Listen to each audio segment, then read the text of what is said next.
그래서 오늘은 정훈 교수의 이제 세계 사진사를 조금 보고 또 우리 3, 4, 5호에 주요하게 좀 언급해야 될 사진들을 좀 함께 언급하는 그런 시간을 갖도록 하겠습니다.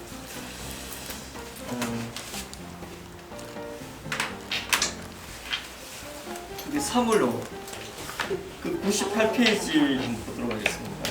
미국 사진에서 사진가이면서 사진 운동가로서 근대 사진을 이끈 가장 대표적인 사람이 알프레드 스틸리츠입니다.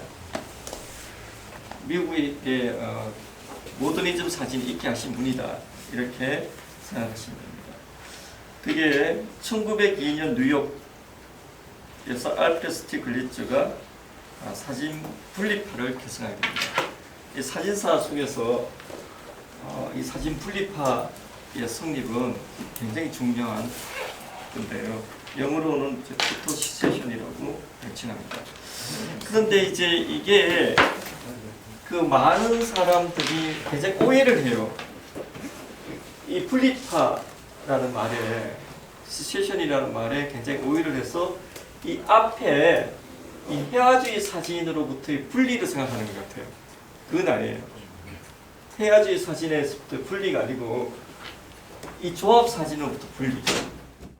이런 1839년부터 이제 본격적으로 이제 사진이 이제 활용되기 시작했거든요. 사진의 초기에는 이 노출 시간이 굉장히 길었어요. 다기로타입은 거의 20-30분 걸렸습니다. 다기로타입으로 노출 시간만. 왜냐하면 감광성이 초기에는 떨어질 수밖에 없었겠죠. 그러니까 장시간 노출해야지만이 이미지가 미쳤어요.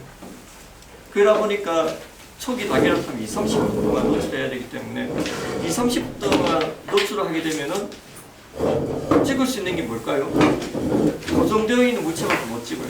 그러니까 풍경 사진을 찍을 수밖에 없을 겁니다. 사람을 찍을 수 없었겠죠. 그러다가 급속하게 이제 기술이 진보하면서 수분대, 몇 분대로 떨어지죠. 그때부터 이제 초상 사진을 찍을 수 있게 된 겁니다.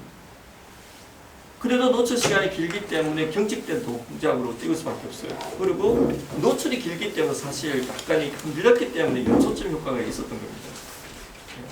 그게 점점 발달되고 이제 수초에 걸리는 상황까지 오게 되면서 초상 사진으로 사진의 출발은 융성기를 맞이합니다. 그래서 우리나라의 사진술이 도입된 게 1883년으로 추정하는데 그 황철이라는 사람, 이 중국에서 사진술을 배워서 이제 우리나라에 사진관을 차리거든요. 그때도 마찬가지로 우리 한국에도 사진술의 출발은 초상 사진이었어요. 초상 사진. 대부분의 사진술이 처음 도입되었을 때 각 나라별로 시작은 초상 사진이었어요. 그게 또 상업선하고도 좀 잘 연결되었고 생계 수단이 되었던 거죠. 그래서 우리가 이제 일제 시대 때 사진 초상 사진 하나 찍는데 살 한 가마니 정도의 가격이 굉장히 그때는 첨단 기술이었겠죠. 그래서 이제 사진의 발명 초기부터 지금까지 없어지지 않는 강력한 장르 중에 하나가 포트레이트 초상 사진입니다. 그렇게 말씀드릴 수 있을 것 같습니다. 그런데 이제 이 초기에 1839년부터 10년, 20년이 지날 이쯤에는 이제 초상 사진이 굉장히 강세였죠. 근데 그 초상 사진이 굉장히 경직된 동작의 사진일 수밖에 없었습니다. 그래서 그런 사진으로부터 분리하고 했던 거죠, 여기서. 이게 이제 사진 분리파인데요. 그게 제가 읽어보겠습니다. 독일 전위 예술가들이 교조적인 미술학풍으로부터 독립을 추구한다는 의미로 사용했던 전시 제목이 머넨신의 시세션이었습니다. 19세기 중반부터 이어져 온 사진에 관한 신념, 어떤 문학이라든지 철학적 의미를 의적으로 표현해냈던 것. 이런 조합사진만, 여기서 조합사진. 또 경직된 초상사진으로부터 탈피하자가 하는 게 있어요. 사진 분리파. 이 스티글리츠를 비롯해서 아주 유명하신 분들입니다. 에드워드 스타이겐, 클래런스 화이트, 엘빈 랜드쿠버 이런 사람들이 사진 분리파 운동을 했고요.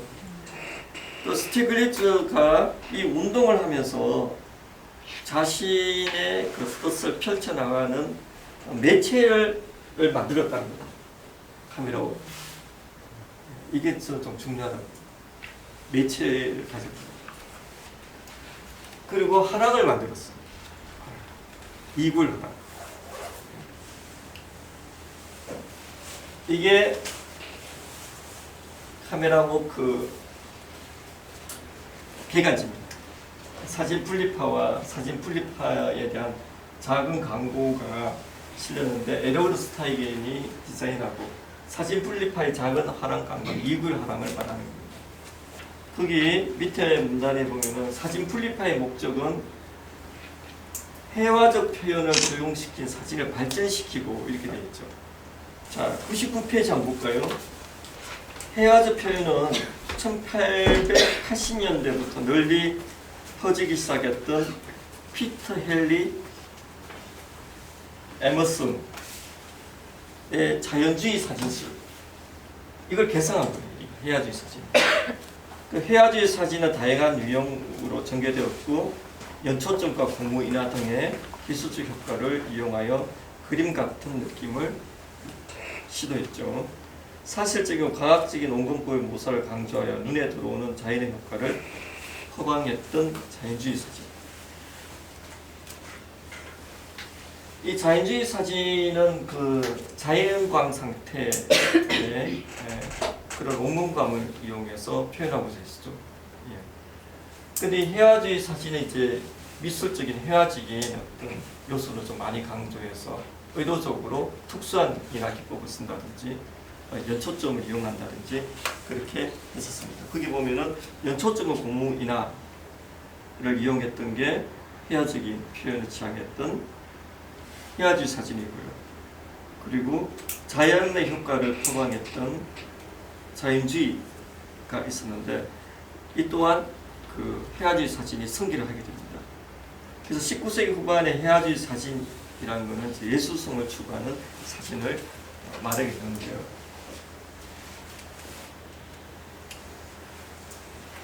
여기 이 사진 많이 봤죠? 이 조합 사진의 대표작입니다. 오스카 시 레일랜드라는 사람이 Two Ways of Life라고 해서 인생의 두 갈래 길이라는 제목으로 여기는 뭐 선지자처럼 보이는 사람이 있고요. 여기는 방탕한 생활을 하는 사람들입니다. 여기 나처럼 누구 있고 막 여기는 열심히 공부하고 뭐 공부하는 사람들. 그 성과 악을 표현한 겁니다. 굉장히 무슨 종교적인 의미라든지 우리가 이렇게 살아야 된다는 좀 교훈적인 의미를 담는 작품이죠. 근데 이걸 이제 배우를 해서 찍었어요. 배우들 그룹으로 찍어갖고 한 장의 인화지에 조합을 한 겁니다. 무려 엄마가 30장으로 이걸 한 장에 작업했어요. 요즘은 디지털 뭐 포토샵으로 아주 쉽게 할 텐데 이때 여러분 이 밀착을 이렇게 해서 하는데 얼마나 어려웠겠어요. 그리고 왜 가리고 이렇게 노광 주고 이렇게 했어야 될 겁니다. 30장. 6주나 걸렸다고 그래요. 이거 하나 만드는데. 네. 얼마 전에 예술의 정당에 있었던 에릭 요한슨. 굉장히 인기가 좋았죠. 왜 인기가 좋았습니까? 그 사람이 자기가 상상한 이미지를 컴퓨터, 인터넷에서 찾아가고 그냥 조합만 했으면 절대 그렇게 인기를 못 끕니다. 자기가 스케치를 이렇게 해요. 어떤 이미지 구상. 자기 스케치한 걸 또 실제 만들어요. 실제 만들어서 찍어요. 그리고 자기 원하는 이미지인 풍경에 가서 또 찍어요. 그걸 어떻게 하죠? 최종 마지막에 이제 포토샵에서 합성하는 거죠. 그러니까 그 작가의 작품에 대해서 이제 많은 사람들이 감동을 한 거죠. 그냥 쉽게 만들었다면은 별로 감동 못했을 겁니다. 그래서 저는 이제 시각적으로 보이는 결과물 못지않게 그 과정이 굉장히 중요하다. 그리고 요즘은 동영상으로 그 과정을 찍어서 보여줄 때 더 감동을 해요. 그래서 에릭 요한슨은 그 작품 옆에 조그만 모니터에서 작업 과정을 많이 보여줬잖아요. 그게 사람도 놀란 거죠. 그리고 실제 자기가 조그만하게 미니어처를 만들었던 것들을 같이 전시를 했죠. 그래서 더 많은 감동을 준 것 같습니다. 그래서 오늘날 세상 안에 새로운 거는 별로 없는 것 같아요. 근데 옛날에 했던 것들을 현대에 다시 재구성하되 과거보다 더 치열하게 보여줘야 된다 저는 생각해요. 과거보다 덜 치열하게 보여주면 인정받기 어렵지 않을까 그렇게 생각합니다. 그리고 여기 이게 이제 카메라 워크. 첫 번째 발행인 책입니다.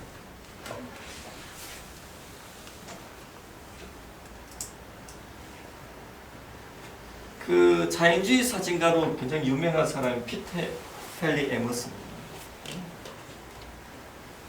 그러니까 자연과 풍각과 우리 실선과 비슷한 원근법으로 이렇게 작업을 하는 거죠. 근데 왜 이런 사진이 나왔을까요? 이건 조합 사진에 대한 반발입니다. 항상 이제 사진사에 보면은 그 정반합이 이루어지죠. 모든 사회 운동도 그렇고 예술도 마찬가지입니다. 그렇게 왜 막 조합을 하는 거는 그 회화에 대한 열등감의 발로다.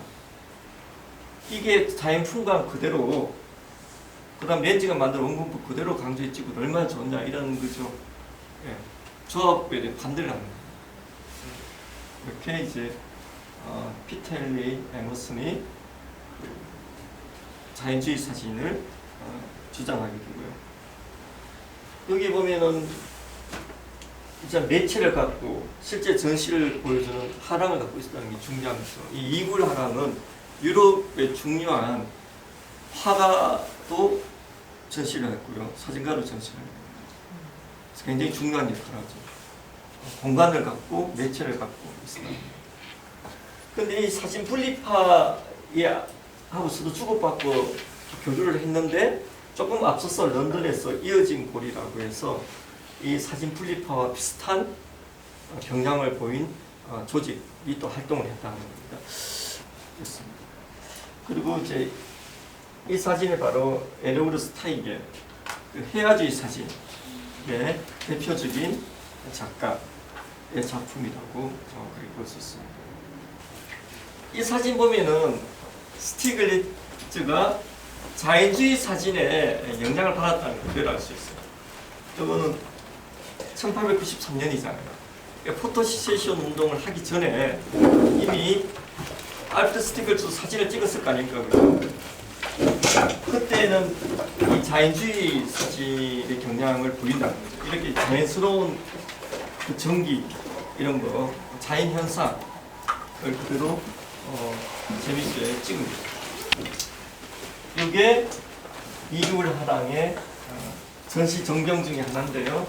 피카소 전시를 한 모습. 이 이글 하랑을 통해서 스티글리츠는 미국의 모더니즘 화가의 대표적인 여성 화가를 키웁니다. 그 여인이 바로 조지아 오키프입니다. 조지아 오키프를 이글 하랑을 통해서 막 전시시켜줘서 스타를 만들어갑니다. 미국 모더니즘 미술에서 최고봉이 사실 조지아 오키프로 꼽거든요, 미국에서는.